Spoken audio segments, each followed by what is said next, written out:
ਵਿੱਚ ਦੇਖੋ nitrogen fixation ਵਿੱਚ ਕੀ ਹੁੰਦਾ ਕਹਿੰਦੇ atmospheric nitrogen is fixed into nitrogen compound such as nitrates ammonia salts and the method describe before are added in the soil कहते हुण पिछे आपां मैथड पढ़िया सी है ना जो मतलब थंडरिंग वगैरह होंदी है बदल वगैरह गरजते हैं कहते हो जो उत्थे ऑक्सीजन ते नाइट्रोजन मिलते हैं ऑक्साइड बना देंगे ने जो अपने अमोनीया वगैरह हाइड्रोजन ते नाइट्रोजन मिल जाती है तो अमोनीया वगैरह फॉर्म होकर कि मिट्टी में आ जाता ठीक है कहते उस उही गल की नाइट्रोजन फिक्सेशन में वही जी अपनी एटमोसफेरिक नाइट्रोजन होंगी है कहते वो तो नाइट्रोजन कंपाउंड बन के अपनी मिट्टी में रल जाने की कहता नाइट्रोजन फिक्सेशन कहता। नैक्सट बच्चे देखो नाइट्रोजन एसिमिलेशन की हुंदा plants absorb N compound from the soil कहते इस तो बाद मिट्टी इत्थे हुण बच्चे अपने एन कंपाउंड्स हो गए नाइट्रोजन ऑक्साइड ते अमोनीया वगैरह होंगे ना अपने कोल नाइट्रोजन कंपाउंड्स कहते इस तो बाद जी मिट्टी के विच अपने नाइट्रोजन कंपाउंड जाके मिक्स होए होंदे कहते प्लांट्स उन्होंने नाइट्रोजन कंपाउंड के अब्जॉर्ब कर लेंदे ने मिट्टी विचों अलॉन्ग विद वाटर पानी and use them for the synthesis of complex nitrogen compound like ammonia protein nucleic acid and other cell component this is called nitrogen aspiration कहते इस तो बाद कहते जिहड़े उन्हां दे कोल इन्ने कंपलैक्स मतलब नाइट्रोजन कंपाउंड होंदे ने जिवें कि अमोनीया वगैरह प्रोटीन न्यूक्लिक एसिड कहते जिन्ने भी कंपोनेंट होंदे ने वो पानी उन्हां नूं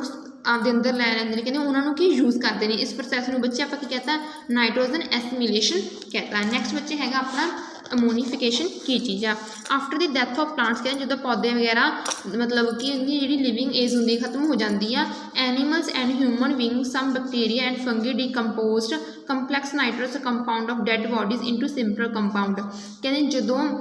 प्लांट्स के एनिमल्स वगैरह होंगे ह्यूमन बींग्स होंगे ने जो इन्होंने डैथ तो बाद जो कुछ बैक्टीरिया होंगे ने अपने आले दुआले हमेशा कीटाणु वगैरह तो रहते फंगी वगैरह होंगे ने पिछे पढ़ के आए हैं कहते जो कंपलैक्स नाइट्रोजन कंपाउंड होंगे ने कहते सिंपल वॉर कंपाउंड कन्वर्ट हो जाते हैं जिमें कि इन्होंने कहा अमोनीया अमोनीयम साल्ट्स वगैरह कहते इस प्रोसैस में बच्चे आप कहता अमोनीफिकेशन कहता। नैक्सट बच्चे देखो नाइट्रीफिकेशन की होंगी है आई थिंक तो पिछले 3 पॉइंट समझ आ गए होने होने नहीं तो 2-3 बार जो वीडियो में ध्यान ना रिपीट करके सुनोगे तो आराम नाल हो जू ये डेफिनेशनस काफ़ी इंपॉर्टेंट ने the process of conversion of the ammonia and ammonic salt into the nitrates and nitrates is called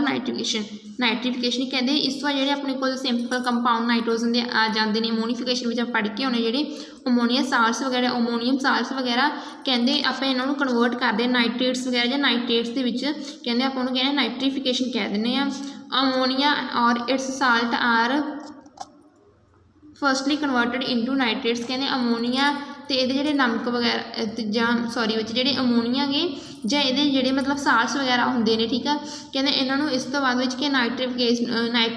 nitrates वगैरह किमें कन्वर्ट किया जाता बच्चे कुछ नाइट्रीफाइंग बैक्टीरिया होंगे ने कि नाइट्रीफाइंग बैक्टीरिया की मदद नाल जिहड़े अपने कोल अमोनीया साल्ट्स वगैरह होंगे नाइट्रेट्स या नाइट्रेट्स के कन्वर्ट किया जाता ठीक है। नैक्सट बच्चे देखो nitrosomonas and then nitrates are further oxidise कहते बाद इन्होंने मतलब जी अपनी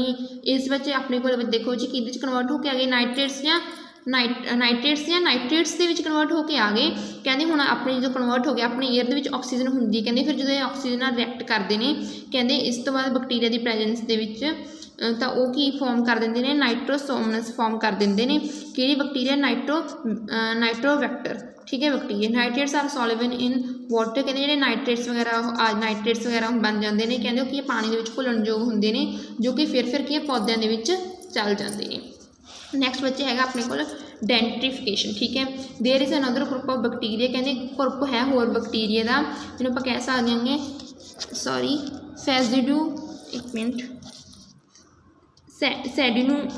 सेडिनुमोन्स which converted nitrates present of soil or water into free molecular nitrogen which liberates in atmosphere कहते एक बैक्टीरिया होंगे जी अपने को नाइट्रेट्स वगैरह मिट्टी के नाइट्रेट्स वगैरह घुल के आ गए पानी के कहते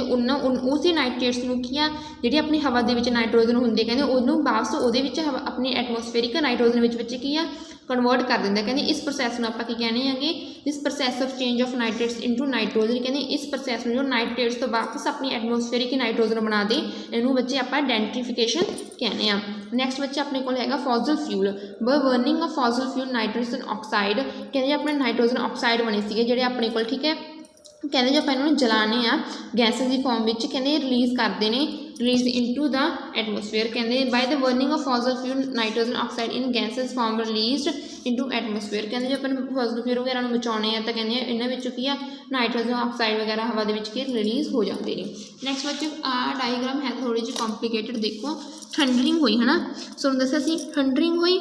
ठीक है। ये देखो ठंडरिंग किमें हुई, लाइट फिक्सेशन हुई, एटमोसफेयर के नाइट्रोजन होया, कुछ बैक्टीरिया फिक्सेशन होंगी आ जो पिछे पढ़ के बैक्टीरिया बायोलॉजिकल समझ लो, समझ गए तुसीं बैक्टीरिया मतलब बायोलॉजिकल। देखो बदलों की ठंडरिंग हुई, बदल गरजे, हवा के नाइट्रोजन सी, दोने मिलियां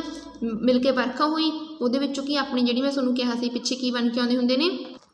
तो फिर बच्चे अपने को पिछे आप देखिया सी कि बन के आउंदे नाइट्रोजन ऑक्साइड बन गए। इत्थे की बच्चे अपने नाइट्रोजन ऑक्साइड बनी प्लांट्स के मीह के राही प्लांट्स की सॉइल के चल गए। हुण देखो कि जिमें कि हुण तुसीं देखो जिहड़े हुण ये चल गए, ठीक है, मीह वगैरह पाया, कुछ तो तुसीं देखो कि आपां जदों सारी जमीन के मीह पे आपां उहनूं वाह बू दिंदे आ तो इस साइड चल जाओ, वो जिहड़ी अपनी की है इस साइड रह गई, जिहड़ी उधर चल के कुछ की आ प्लांट्स गल सड़ जाते हैं जां कुछ इन्हां नूं खा लैंदे ने, ठीक है। वो अपने कोल की बन गए बच्चे, हुण जिवें इन्हां नूं खा लिया, प्लांट्स नूं खा लिया, जब प्लांट्स गल सड़ गई, जब प्लांट्स नूं इस मतलब एनीमल्स ने प्लांट्स नूं खा लिया, ये अपने एनीमल्स मर गए तो कि ऑर्गेनिक मैटर के कन्वर्ट हो गए। इस तो बाद बच्चे की होया, सॉरी इस तो बच्चे अपने को बन गया ऑर्गेनिक मैटर NH2 कहते हैं। इस तो बाद मतलब कुछ मिनरल वगैरह जोड़े होंगे मिट्टी में उन्होंने ऐड हो गई, बच्चे की होया है अमोनीयम बन गई। अमोनीया के नैक्सट बच्चे आप नाइट्रिफिकेशन अपनी नाइट्रिफिकेशन हुई सी जी अपने को अमोनीया के साल्ट इतने बन गए, अपने को नाइट्रिफिकेशन हुई, नाइट्रिफिकेशन अपने अपनी की बनते नाइट्रेट्स से नाइट्रेट्स बनते हैं वो बन गए। कहते इस तो बाद बच्चे वही चीज़ जी तुहानूं वापस दसी सी नाइट्रेट्स तो बाद कहते वो मिट्टी में फिर घुल जाते हैं, कहते पौधे उन्होंने फिर लै लेंगे ने, पौधे तो बाद कहते फिर वही मिट्टी में घुल के कहते उन्होंने आही चीज़ आ सर्कल दोबारा चलता रहता। कहते कई बार की होंगे, कहते जिवें प्लांट वगैरह ना खान कि जी हवा के नाइट्रेट्स वगैरह या नाइट्रेट्स रहिंदियां डेंट्रीफिकेशन हो जाती हैगी है ना, वो N2 तो N2 बाहर निकल जाते हैं। डेंट्रीफिकेशन में की सीगा कहते वो डेंट्रीफिकेशन बैक्टीरिया जो प्रेजेंट होंगे अपनी हवा वगैरह अपने आले दुआले, वो जी नाइट्रेट्स तो नाइट्रेट्स होंदियां उन्होंने की आ वापस की एटमोसफेरिक नाइट्रोजन में कन्वर्ट कर देंगे। बच्चे अपने फॉसल फ्यूल ने मतलब अपनी फैक्ट्री वगैरह के बाहर निकलते रहते हैं, कहते इन्होंने कैसे बर्निंग के नाल भी बच्चे एटमोसफेरिक नाइट्रोजन अपने जोड़े है फॉसल फ्यूल जो मतलब अपनी फैक्ट्री कुछ चीज़ बाहर निकलती है, नाइट्रोजन ऑक्साइड निकल जाते हैं, ठीक है बच्चे वो गल की आ वाली, ठीक है वो ये चीज़ दिखाई है। इस तो अगे बच्चे अपना साइकिल रह गया, देखो आ साइकिल अपना पूरा हो गया, हाँ भी अपना साइकिल पूरा हो गया, बच्चे अपना पिछे रह गया। ये वाला साइकिल थोड़ा टिपिकल मैनू भी घट पता लग्या। ये बच्चे की होंगे कि जो खेती करते हैं अपनी मिट्टी वगैरह की होंगी हैगी जी अपनी मिट्टी वगैरह होंगी है, मतलब आप खेती करते हैं बाह वगैरह दिंने है ना, कहते उस तो बाद की मतलब ये मिट्टी के ही रह जाते हैं, ठीक है। इस तो बाद जिवें पौधे वगैरह उगाई जाने अपने खाने आ जाते हैं, मतलब इस तरह रन ऑफ कर गए। कहते इस तो बाद बच्चे की होंगे गा, कहते एक लीचिंग बच्चे ये चीज़ इन्नी इंपॉर्टेंट नहीं हैगी, तुसीं सिर्फ इस तो इधरला साइकिल जा रखो, ठीक है। आधा वही बदल दिखाए हुए हैं इन्ना, क्योंकि बच्चे ये एक प्रोसैस होंगी है जो पानी वगैरह मिल जाती है, मतलब बस अपनी मिट्टी में मिली रह जाती है, बस आप खा लें तो अपनी बॉडी में आ जाती है, ये तो वो चीज़ दसी, बट मेन अपना ये वाला चीज़ आ, ठीक है। सो इस चीज़ में की है तुसीं याद रखना, ये वाला अपना नाइट्रोजन साइकिल हो गया अपनी नेचर के पूरा। सो इस नाल अपना चैप्टर पूरा होंदा। Thank you.